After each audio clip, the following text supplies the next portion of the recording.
पवन सिंह की बीजेपी में वापसी को लेकर मनोज तिवारी ने हरी झंडी दिखा दी है। जी हां, हाल ही में पवन सिंह की मनोज तिवारी से उनके दिल्ली आवास पर मुलाकात हुई थी। उससे पहले 5 जनवरी को पवन सिंह के जन्मदिन पर भी मनोज तिवारी दिखे थे। निरहुआ मनोज तिवारी जैसे नेताओं के संपर्क में हाल ही में पवन ने खास पोस्ट करके दोनों के जन्मदिन पर बधाइयां भी दी थी।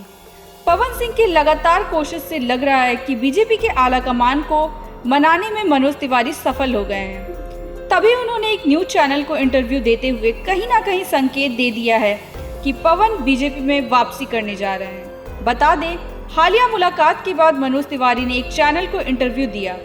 इंटरव्यू में उन्होंने पवन सिंह का जिक्र करते हुए कहा कि पवन के निर्दलीय चुनाव लड़ने से बीजेपी को नुकसान हुआ था, लेकिन अब पुरानी बातें भूलने का समय है। इसके बाद मनोज तिवारी से सवाल पूछा गया कि क्या पवन सिंह बीजेपी में शामिल हो सकते हैं, इसकी क्या संभावना है। इसके जवाब में मनोज तिवारी ने कहा, पवन सिंह हमसे दूर नहीं है। अगर वह हमसे मिलते हैं तो इसका मतलब है कि वह हमारे साथ हैं और आने वाले समय में पवन सिंह हमारे लिए प्रचार भी कर सकते हैं। यहाँ पर मनोज तिवारी ने साफ कर दिया कि बीजेपी के स्टार प्रचारक लिस्ट से आउट हो चुके हैं। पवन सिंह जल्द बीजेपी के लिए विधानसभा चुनाव में प्रचार करते दिख सकते हैं। मनोज तिवारी ने आगे कहा कि यह पवन सिंह को हमने आसनसोल से टिकट दिया था, लेकिन उन्होंने वहां से चुनाव नहीं लड़ा। अगर पवन सिंह आसनसोल से चुनाव लड़ते तो आज की तारीख में वहां से सांसद होते। मनोज तिवारी ने पवन सिंह की तारीफ करते हुए कहा कि उन्होंने काराकाट में बहुत अच्छा चुनाव लड़ा। यह बात अलग है कि वह चुनाव जीत नहीं पाए। मनोज तिवारी ने माना कि पवन सिंह के चुनाव लड़ने से बीजेपी को नुकसान पहुंचा है और बीजेपी काराकाट लोकसभा सीट पर हार गई। भोजपुरी अभिनेताओं को बीजेपी में शामिल करने का श्रेय मनोज तिवारी को हमेशा से जाता रहा है। मनोज तिवारी ने ही रवि किशन, पवन सिंह, दिनेश दयाल यादव को बीजेपी की सदस्यता दिलाई थी। आपको बता दें, 2024 के लोकसभा चुनाव में पवन सिंह बागी हो गए थे, जिसके बाद पहले पवन सिंह को बीजेपी की स्टार लिस्ट से आउट किया गया और फिर बीजेपी से उन्हें आउट किया गया।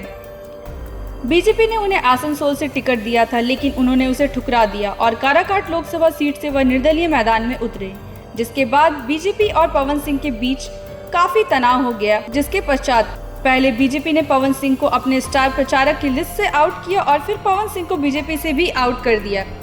हालांकि पवन सिंह यह चुनाव नहीं जीत पाए। इस सीट पर एनडीए उम्मीदवार उपेंद्र कुशवाहा की हार हो गई। उम्मीदवार राजा राम सिंह चुनाव जीत गए। पवन सिंह के निर्दलीय चुनाव लड़ने का असर आसपास के सीटों पर भी हुआ। राजनीतिक जानकार मानते हैं पवन सिंह किस वजह से आ रहे हैं। बहरहाल मनोज तिवारी ने यह संकेत दिया है कि पवन सिंह बीजेपी में शामिल हो सकते हैं। अब देखना होगा कि पवन सिंह कब बीजेपी में शामिल होते हैं और किस सीट से चुनाव लड़ते हैं। यह भी एक सवाल है कि क्या बीजेपी विधानसभा चुनाव में पवन सिंह को टिकट देने जा रही है, और अगर देने जा रही है तो किस सीट से देने जा रही है। फिलहाल यह सब सवाल है, जल्दी इनका जवाब सबको मिल जाएगा। फिलहाल इस खबर में इतना ही, और आगे आप इसी तरह की खबरों के लिए हमारे साथ जुड़े रहें। धन्यवाद।